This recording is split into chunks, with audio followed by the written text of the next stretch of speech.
Well, Jamie, welcome to Goldington Road and Bedford Blues. Delighted to announce you're the newest face to join us for the 2023-24 campaign. Just how excited are you to be getting stuck in at Goldington Road? No, it's good. Very excited. Sort of counting down the days now. Until we start on July the 1st. Be good to get involved. Obviously, I've played Goldington Road a lot. I know a few of the boys, so it's quite exciting times. Yeah, so looking forward to getting going. Yeah, let's get straight in. Let's talk about the elephant in the room. You have played for our Bedfordshire rivals, Amptill. It was actually probably where you learnt your craft and you earned your opportunity, which I'm sure we'll talk about in the URC. You are a heavily experienced player in the championship. How much do you think that's going to help you next season? 100%. Yeah, no, I have spent 2 years at Amtel, 2 good years at Amtel, so it'll be weird being on the other side of the coin. But no, it's been all good. That was those 2 years at Amtel probably very beneficial for me going forward. That was when I sort of had a lot of time on the field. I'd spent obviously 4 years at Nottingham before that. But no, it's a league I know well, a league I enjoy playing in, and a league I'm sort of looking forward to get back into playing with. When you left the championship for that URC opportunity, I remember through my work in the Championship Close podcast trying to find a photo of you because you were in the conversation for the Lucette jersey. I think in both seasons that the Championship Close podcast was running in terms of that. Yeah. So you were clearly a standout figure in that. Amptill prestigiously known for their scrummaging. It was the perfect breeding ground for you, I guess. But in terms of seasons, why do you think it went so well for you that you shone so much in that time? It was exactly that. It was the sort of that ethos of what the Amtel game plan was. That suited me. I consider the scrummaging sort of my main sort of attribute in the game. And obviously you've got people around you that know. I had sort of James Philly in the first year, obviously a very good player. Aleki Latui, obviously like rugby legend, let alone championship legend, to sort of take lessons from. And it was just a good year, sort of in that aspect, and obviously around the park as well. So it was a good place to learn a lot of experience. Obviously, Paul Turner again, been around for years. Mike's friend, so it was a good place to learn. Yeah, was there any other decision for you this summer? Obviously, the chance comes to come to Bedford. Was there any other choice, or was this your sort of main target for the next season? It would be good sort of to obviously game opportunities were limited last year in the USC just because of the caliber of players at Edinburgh. So when I found out that Bedford were interested, I do know a lot about the club. I know boys that have been here now. I know boys that have been here before. So it was I've never heard bad words said about the place. And if I'm getting game opportunity and it's in a good environment, then you can't really sort of turn that down. It was a strange one. We'll have a bit of a laugh about it. I saw you actually being shown around the place. I think it was on a Thursday, and then the Friday comes, you're named in the Coventry starting team to play against us. I thought it was a completely weird 24 Yeah, it hours. was a bit. And then you put in a great performance for Coventry, ended our cup hopes. We'll obviously forgive you for that. But in terms of that transition, I mean, I guess that was your perfect shop window opportunity to show the coaches what you were going to be like. And you put in a really good shift that day, actually, as well. That was it. It was. I sort of had a laugh with Mikey about it all. I just said it was obviously quite weird that the club I was talking to at the time and went to visit him and Ben, I was obviously playing against the next day. So it was sort of a keep your cards close to your chest in terms of what was going on at Coventry, but you do want to sort of put yourself in the best light. So it was an added pressure as well as obviously trying to play well for Coventry and look good for the hopeful Edinburgh chances that followed.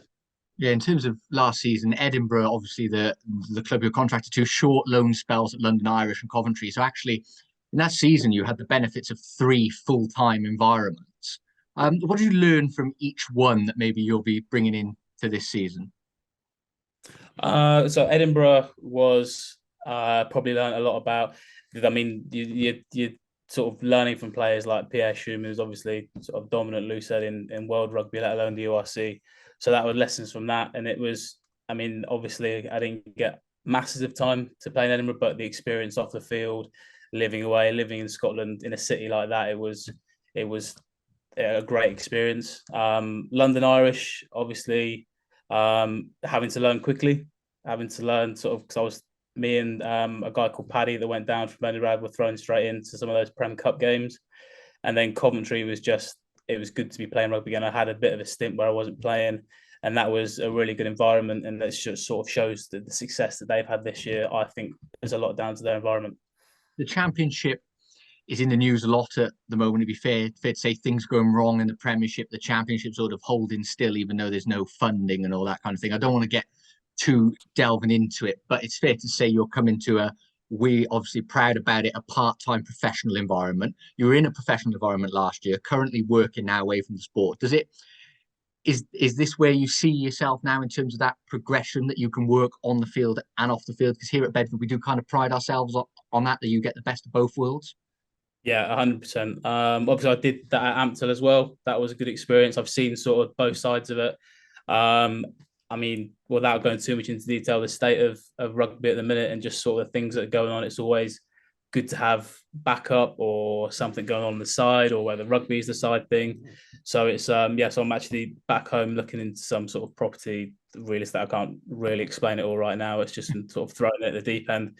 But yeah, no, I think going forward in the part-time model that Bedford have is obviously proven from sort of reviews from lads that have there now and there before. So it's a good place to be. We joked a little bit about that victory for Coventry. You've actually got a very good record against Bedford. Yeah. You've won at Goldington Road and various things like that. Um, in terms of you will obviously therefore know the crowd support that you're going to get next season. Was that a key factor as well in terms of you get to play in front of 2,500 every week? Yeah, 100%. That was one of the key factors. That was one of Bedford's main selling points. Obviously, with the environment, with the culture and everything like that, the support is massive. I mean, average crowds are way up there towards the sort of the top standings in the league. And it's a good following as well. It's noisy. It's a tough place to go when there's a big crowd. Obviously, I've played in some of those Boxing Day, sort of New Year's Day fixtures for Ampthill against Bedford. It's an intimidating place to go. So it'd be nice to be on the right side of that this time. And in terms of that next season, obviously you'll want to hit the ground running. Every player will want to play every week. It looks like it's going to be a really good battle for the number one jersey. Actually, just how because it's interesting from a player's perspective. You obviously want to play every, but competition is only going to get you better. And it's kind of like the perfect world next season. You've got real good competition, but a real good chance to play a lot of minutes for the club next season. 100%, yeah. I mean, you just see the clips of Joey playing the league. Obviously, he's come on in the championship now. And I think that competition for places only makes players better. You're only going to kick on because at the end of the day, you want that shirt. So, and other losers that come in, that competition, it can only be a good thing. You spoke about some of the players that you currently know, have known. I'm sure we'll know as well. There's other faces for us to announce. Can you just talk us into a little bit about that? What face is going to be familiar? How easy is it going to be for you to settle in here at Goldington Road? Yeah, there's a lot of boys that I know, sort of being around the championship for a while now, sort of faces that come up all the time that you sort of, I mean, it's a league where boys just know each other anyway. I'm very close with Jack Arthur. Obviously, the Ampthill days of him, we were in the Ampthill Room of Doom. We had a change room together. That was fun. And then obviously there's a few boys that are coming in as well that I'm very close with. So it's a lot easier when you know, but I'm happy to settle into a new environment anyway. So it's a good place.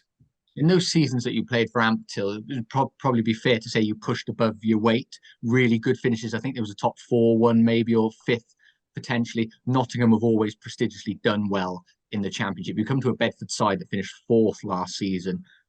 There's five full-time teams in the league and teams with huge budgets. What have the coaches been talking to you about? How do we replicate coming fourth again? Because it's not going to be easy. You join a team with confidence. I guess that helps. But Yeah. what have you been talking about so far in terms of trying to get fourth again next season? It's just I think the words you use, punching above your weight, that's been Bedford for a while now. For the part-time team to finish above, a couple of full-time teams for the last few seasons now. I think it's a lot down to sort of obviously on the pitch, but environment off it, especially for those part-time teams when you are limited to sort of the time you see each other compared to full-time teams is so important. It is vital to sort of any successes you have. So that environment, really, that culture that you create and everything that comes with it. It's the same final question I always ask to a new face. If you had a special message for supporters, they'll obviously be listening in to this interview ahead of the 2023-24 campaign. What would it be? No, it would be one good to meet you. Like, get behind the boys, and if you need me, I'll probably be in the marquee after the game at the bar. So I'll probably see you there.